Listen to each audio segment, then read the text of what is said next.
Oklahomans have been left hanging for more than 2 months waiting to see how state lawmakers will solve a $1.3 billion budget hole. With just 5 weeks left in the legislative session, people who help and protect the elderly are now demanding that leadership at the Capitol get to work. There is usually music playing inside the apartment of 72-year-old Catherine Ann Vallot. She loves music and has a vast record collection which she cherishes. Catherine Ann also cherishes her independence. But that could be taken away from her depending on what Oklahoma lawmakers do or not do in these last weeks of the legislative session. Catherine Ann is one of more than 20,000 frail Oklahomans with limited incomes enrolled in the state's Advantage Waiver program. Jack Schamberger is her caseworker. For Catherine Ann, it includes, like I said, 10 hours of an aid, a personal care aid. She gets some supplies for food and some supplies for other kinds of needs that are provided, equipment if she needs anything to prevent falls and for safety. Her aide Lily spends 10 hours a week helping Catherine Ann with things like cooking and bathing, things able-bodied people take for granted.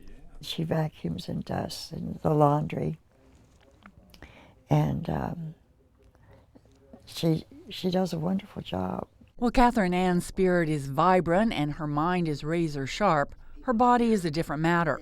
Osteoporosis has crippled her in many ways. Sweeping and vacuuming are just out of the question. I mean, it just tears me up. Without the Advantage program, Catherine Ann would likely end up in a nursing home. Steve Goforth is the founder of Oxford Healthcare in Tulsa, which, among other services, administers the Advantage program. Recently, the Department of Human Services came out with their annual report, and it shows a significant difference in the cost of caring for somebody in their home versus being in a nursing facility.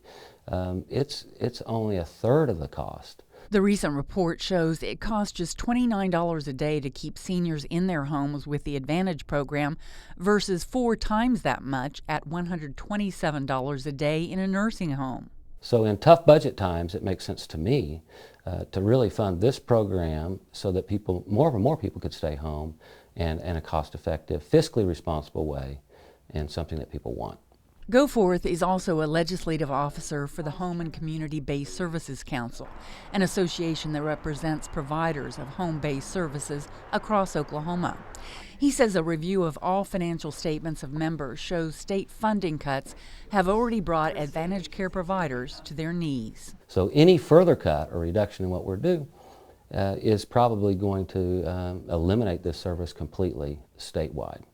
We estimate 10,000 jobs. There's over 20,000 elderly people that are served on this program. It's a serious situation. To keep people like Catherine Ann at home and people like Jack and Lily employed, Goforth says Advantage care providers need a line item in the upcoming budget to protect them from going under. If not, Goforth says the end could come soon. It could happen as soon as the next revenue failure. It could happen as soon as the next budget deal is finished. I would be